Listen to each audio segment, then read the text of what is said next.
Hi, I'm Jackie Tantillo, and this is Should Have Listened to My Mother. One of the reasons that I reached out to this week's guest is because he submitted an essay to the weekly New York Times column, Modern Love.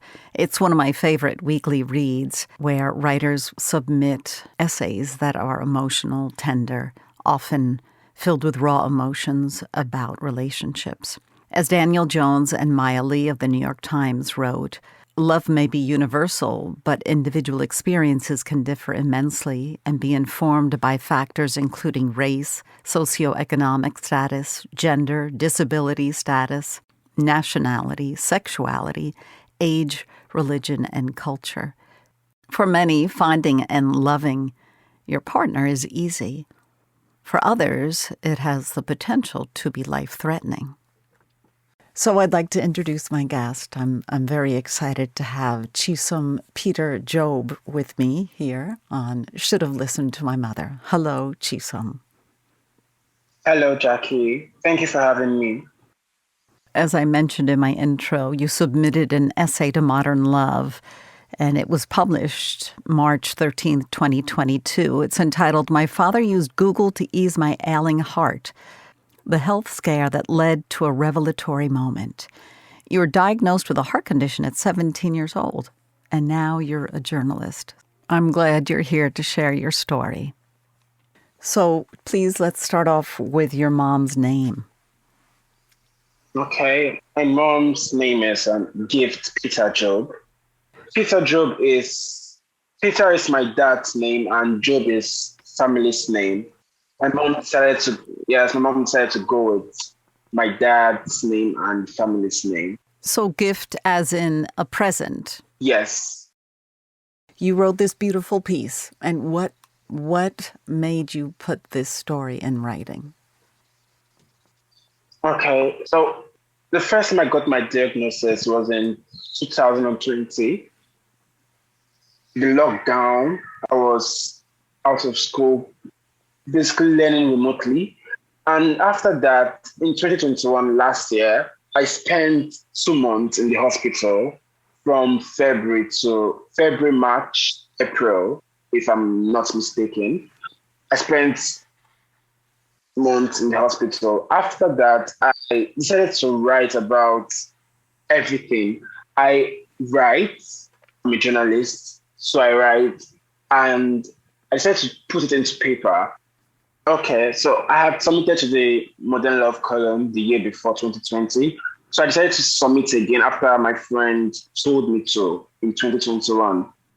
So now it's wanting to write a story. It's wanting to write a personal essay where you are vulnerable in. And it's another thing to publish it, to have it get published where thousands of people are going to read it. I had no hopes of it getting accepted by the Times, actually. I just said, okay, let me try my luck. So I submitted it.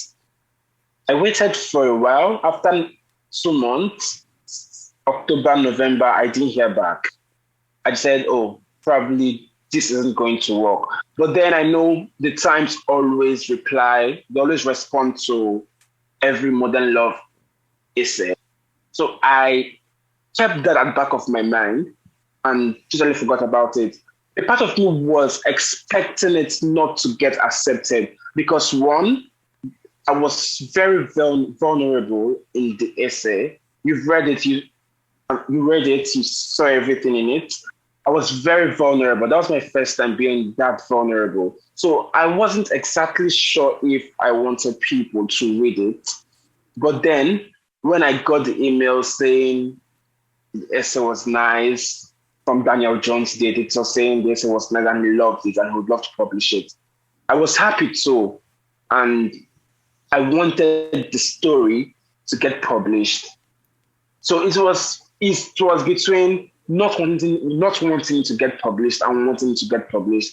But again, I'm happy that it did get published because since then I've received emails from parents, from other young people living with heart conditions, telling me how the essay helped them, how it made them feel seen. Because generally, people that are young people like me, do not we are not seen as people who have heart conditions. In the essay I wrote about it, when you visit a cardiologist, for example, the first thing we are told is, oh, you are so young for this to be happening to you. You are so young for this to be happening to you. Are you sure you're okay? What is wrong with you? Maybe this is not what's happening, and other things like that. But since the essay got published, I've had young people telling me I made them feel seen, telling me the essay was okay, and parents too, telling me how they love my mom and want to be friends with her. Oh my God. Well, so before we go any further, and I guess I should have done this in the very beginning of the conversation, Chisom is joining me from West Africa, and we're speaking via Zoom. Now that that information is even out there, there are two main issues of what your piece is about. So how about if you explain basically what the two elements are, your health? Okay, yes. My health and coming out to my mom and the love she showed me. Okay, firstly, my health. I mentioned this earlier. I got diagnosed of coronary heart disease in 2020. After the diagnosis, I had to move back home with my parents. I was in school. I had to move back home with my parents. My second year, I was meant to graduate a few months ago. I had to move back home with my parents. After moving back in, everything wasn't so great. Moving in is never so easy. But after moving in, I think I noticed how my parents were always there for me. When I tell people how much my parents mean to me, it's like, oh, why are you talking about this? Why are you mentioning this?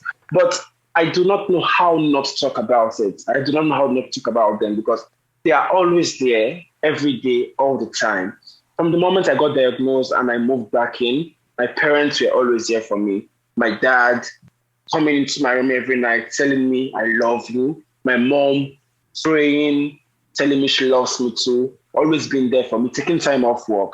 After my diagnosis, she took time off work, staying with me, massaging my chest, doing everything she could. At a point as a teenager, it got annoying because, okay, I can take care of myself. I wanted to be an adult so fast. But after a few weeks of them doing that, I realized that they are the only ones I have.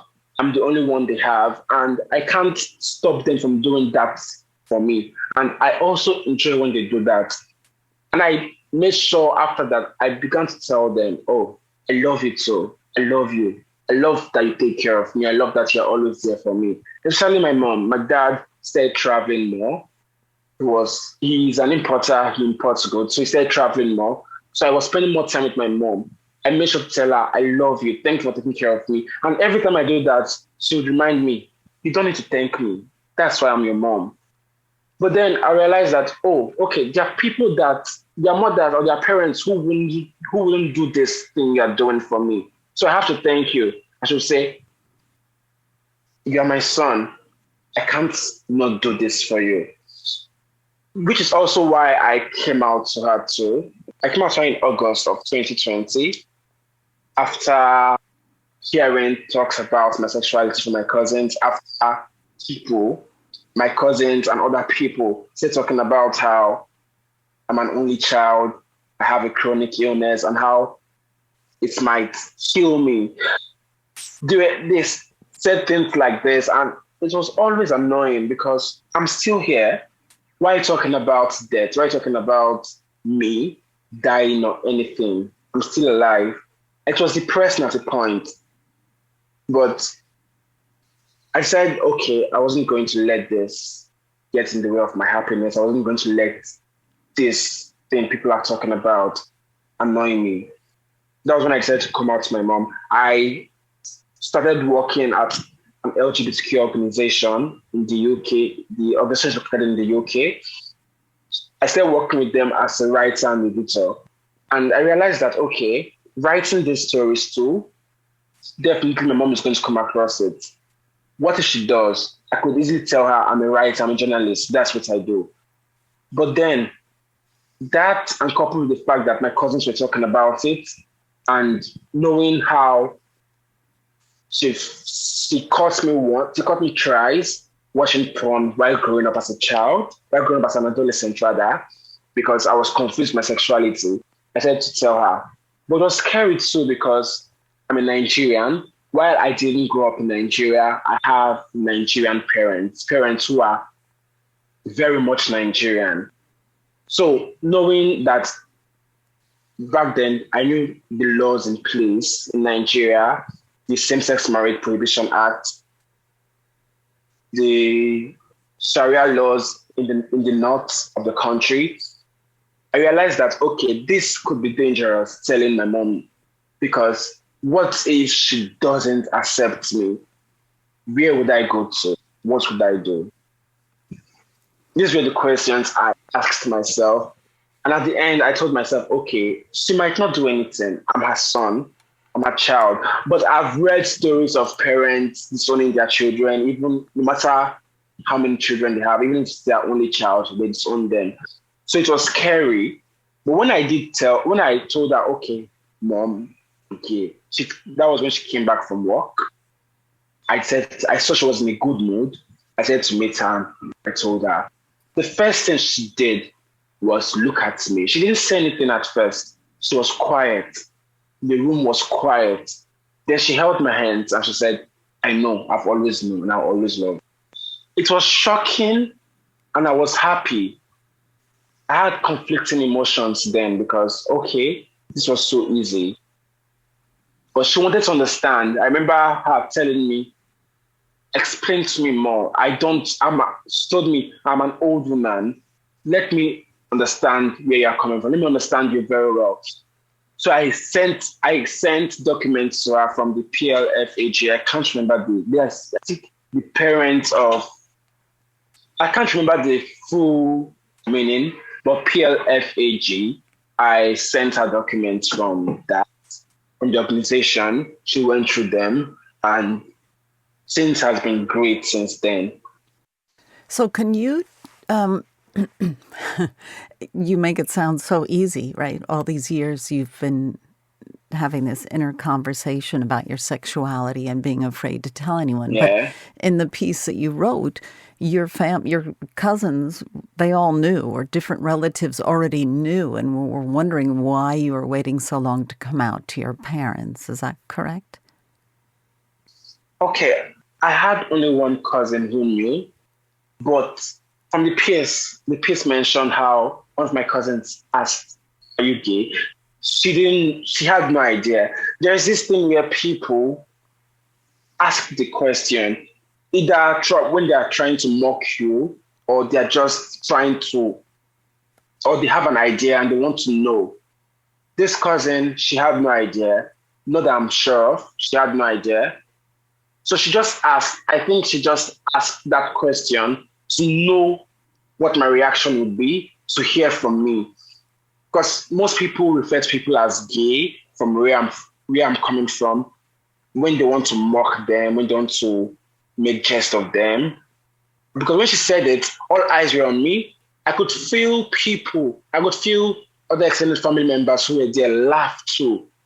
But at that moment, I asked myself, I didn't write this in the piece, I asked myself, should I let what these people think affect me? Because one, yes, they are my family, but they are my extended family. They're not my immediate family. So should I let what they think affect me? And I didn't mention this in the piece because I had written it already, but I recently came out to my dad too. That was in February. I came out to my dad in February of this year, 2022. I came out to him and it went well too. It went better than I expected.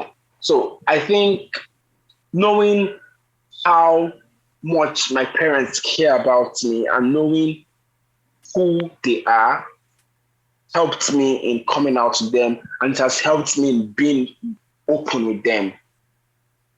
Not everybody is that lucky to have a loving mom and dad like you do, right? As hard as it was for you, the aftermath, I can just imagine you just must collapse emotionally and physically, the relief, just being able to come out and say it. And yet your mom was right there for you. She was right by your side. Yes. It was great. Sometimes I think about it and I'm shocked. I ask myself, okay, is this it? Because since I came out, I think our relationship got better. My mom always wants to know, who are you dating? My ex, when I was in a relationship last year, I sent her a picture of I and my ex. And she was very happy. She was like, oh, is he the one? The way we broke up, I told her we are no longer together. And she told me, don't worry, you'll find the one. So these are the things I had no idea was possible on my end. I had no idea, okay, I would have a mom who I would talk to about boys, about people I'm in a relationship with, about people I love, about my exes.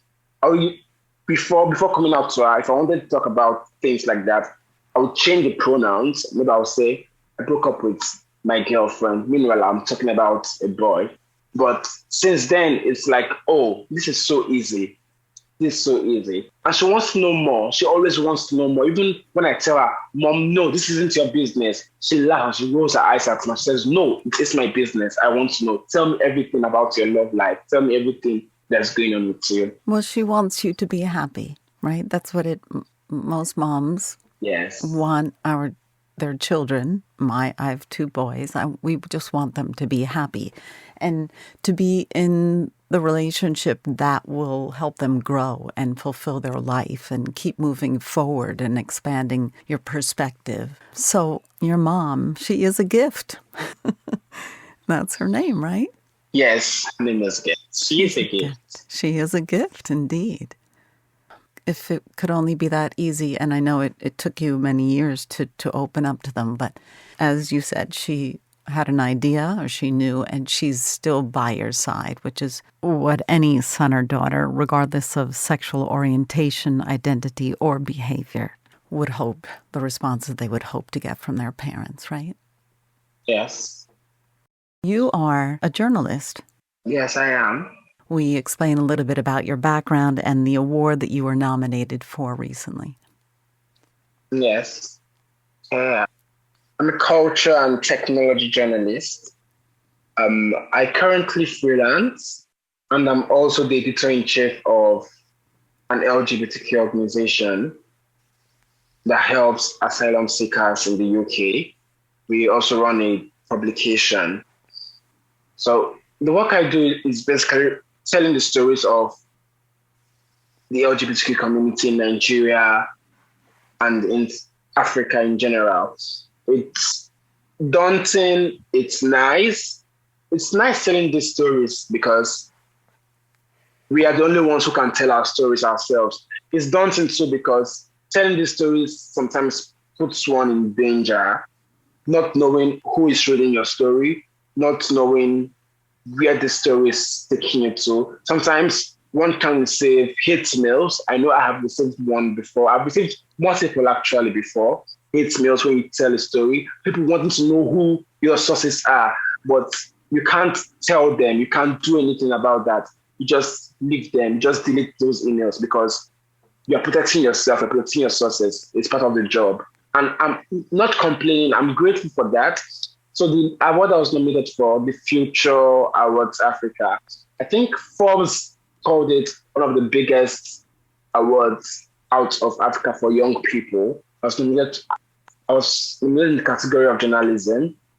While I didn't win, it was great knowing that, oh, my work spoke for itself as a queer person living in Nigeria of all places, who is out of the closet, knowing that the stories I tell, the stories of Black queer people, the stories of queer people I tell has its own voice, to go places. It just makes me happy. It makes the future brighter for so many more. Yes, it does. Could you do me a favor? Yes, it does. And again, I don't want to rush you. I could talk to you forever, but you're on a schedule, and I'm curious, what is a message you want to say to your mom? What's something you could share with all of us that you would say to your mom if she was here with us? Okay. The message I would say to my mom is, you are a rock star. You are a gift to me. And I love you very much. I mean, words can't describe how much I love you and how much you mean to me, because everything I do, I do it for you. I do it because you are always there for me and you always support me. You always tell me, shoot for the stars. My guest is Chisom Peter Job, joining us from West Africa. And we're speaking about his New York Times Modern Love piece entitled, "My Father Used Google to Ease My Ailing Heart." But it was your mom and your dad that helped you heal that heart condition that you have as well. And they still do. And you and many, many, many, many, many more that are trying to express their freedom and be open about their sexuality. So I thank you for joining me. Thank you for having me. All the best, and give your mom a hug for me, okay? She's an inspiration. Okay, I will. Thank you.